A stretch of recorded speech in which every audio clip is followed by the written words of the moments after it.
What's up, Headliner Nation? No funny intro, nothing to laugh about, because quite honestly, the tight end pool that we have to choose from here in Week 12 is no laughing matter. There's a whole lot of garbage, there's a couple of good plays, and quite honestly, we're going to be flipping some coins and rolling some dice because it is a gamble this week with a lot of these guys. Let's get talking about it and decide who we're going to start and sit in Week 12. First off, though, transparency from last week. In Week 11, 66% on the tight end calls. We're going to hopefully, again, get closer to that 70% mark for Week 12. So let's jump into it. Ladies and gentlemen, Week 12, tight ends. Who are we going to start? Who are we going to sit? For our tight ends on Thursday Night Football, Jack Mother and Doyle is the only one that I'm going to consider here in Week 12. Eric Ebron's been dealing with a little bit of an ankle injury. I'm going to go ahead and leave him on the bench this week, especially in a short week. Now, I will say this.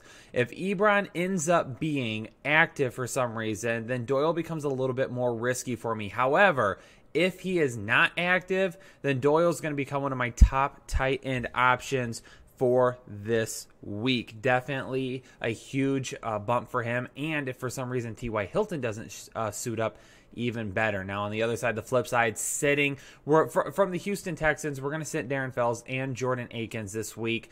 With Fells, he has to score. That's the problem. If he hasn't been scoring, he hasn't really been a viable fantasy asset for you.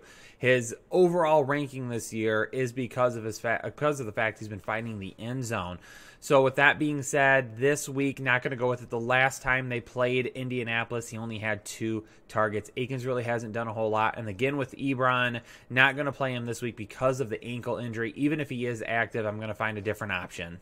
O.J. Howard is officially in the doghouse, and if it hasn't been for his poor play so far this season, a pass that he had right in his hands that he somehow dropped and then flipped into what seemed like a cornerback's hands for an interception this past week really did it, because after that play, O.J. Howard was barely on the field. He's been on the field a lot this year. He's been blocking a lot. However, he got benched a little bit. Not a set-in-stone benching. He got on the field a little bit after that, but Cameron Brate was the guy after that happened, and I expect the same thing to happen this week. So I'm not going to play O.J. Howard. However, I will go with Cameron Brate because more than likely the Falcons are going to be putting up a lot of points on Tampa Bay, especially at home, and Jameis Winston is going to look to his trusty tight end, a guy that he has relied upon a lot in the past.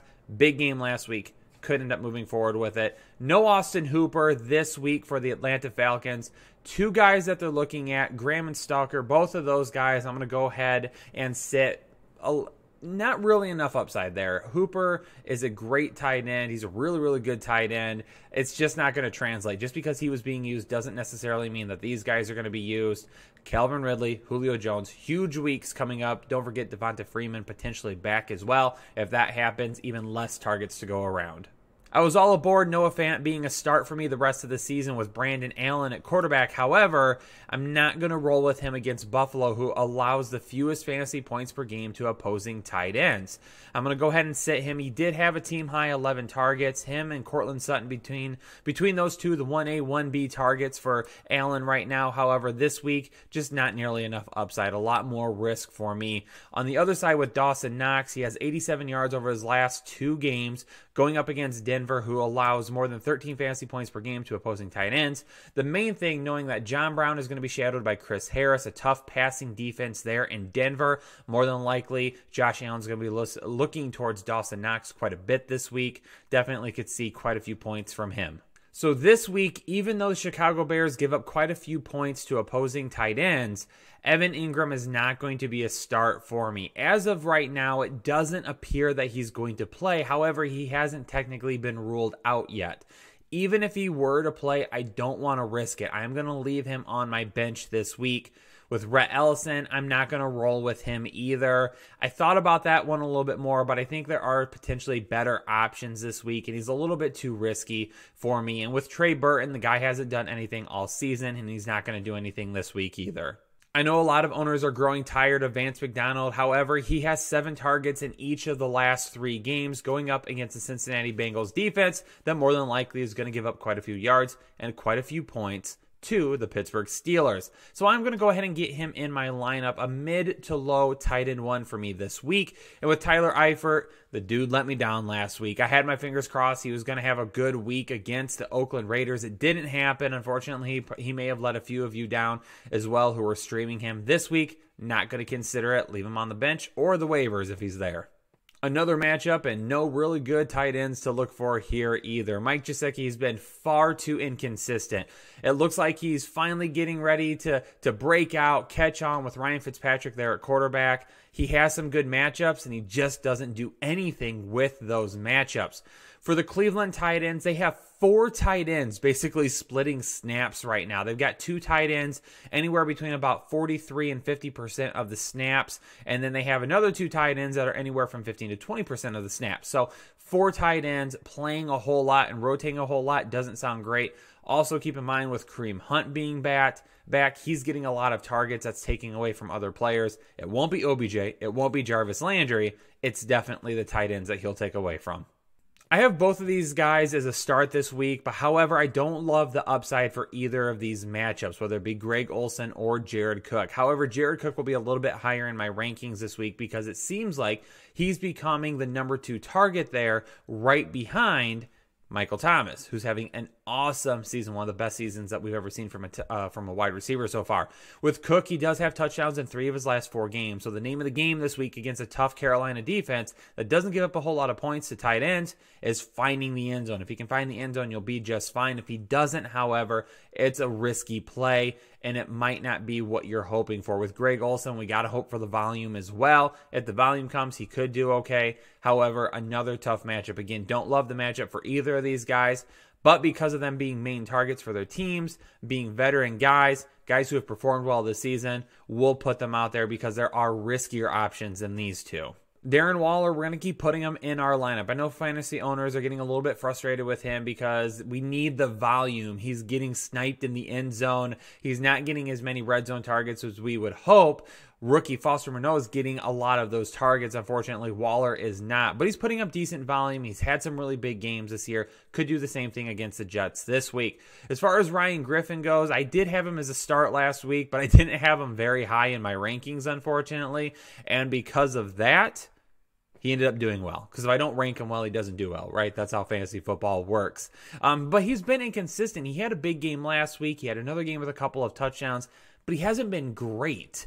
It's been very up and down. You could put him in your lineup and you could get quite a bit of points. You could put him in your lineup and get absolutely nothing. It really just depends on the week. However, he gets the Oakland Raiders this week, giving up the 5th most fantasy points per game to opposing tight ends. So this is definitely a week that could work out in his favor.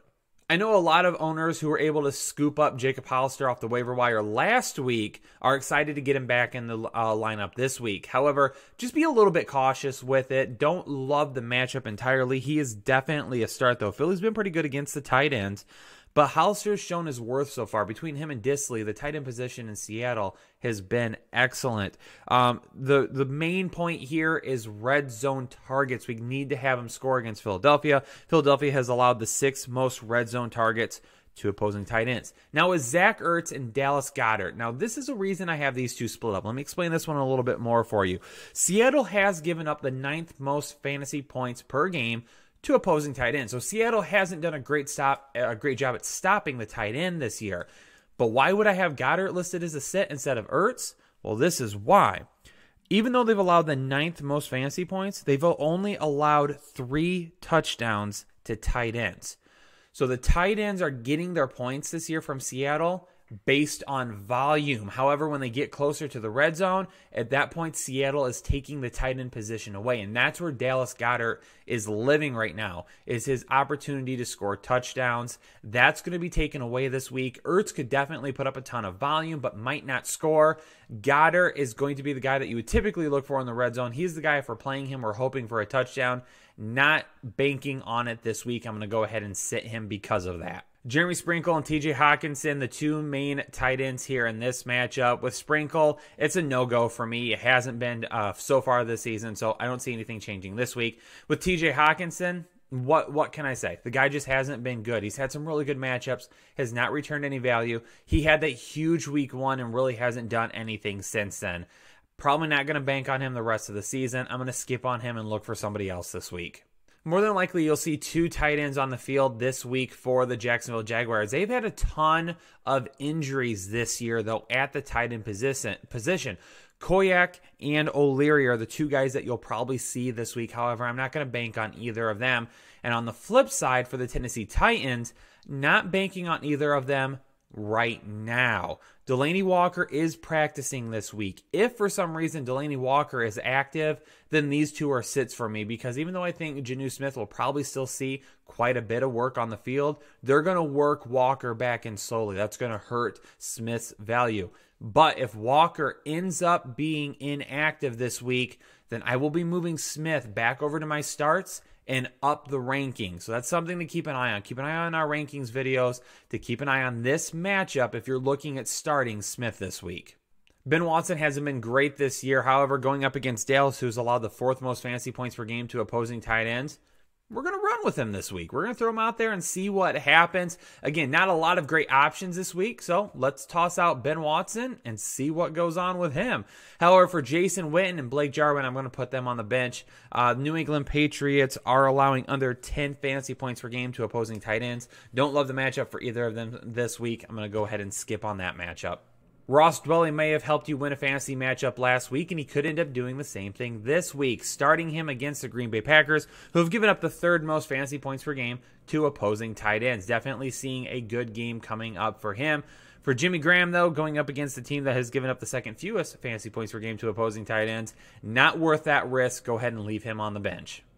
I keep getting a lot of questions every week from you, Headliner Nation. Should I start Mark Andrews? Yes, you're starting Mark Andrews. We're not debating this anymore. If you own him, he's in your lineup. Continue to put him out there. He is the #1 target for Lamar Jackson, and he has been very good this season. Continue to play him. For Gerald Everett, I want to put him out there. I really do. The dude has been so inconsistent, though.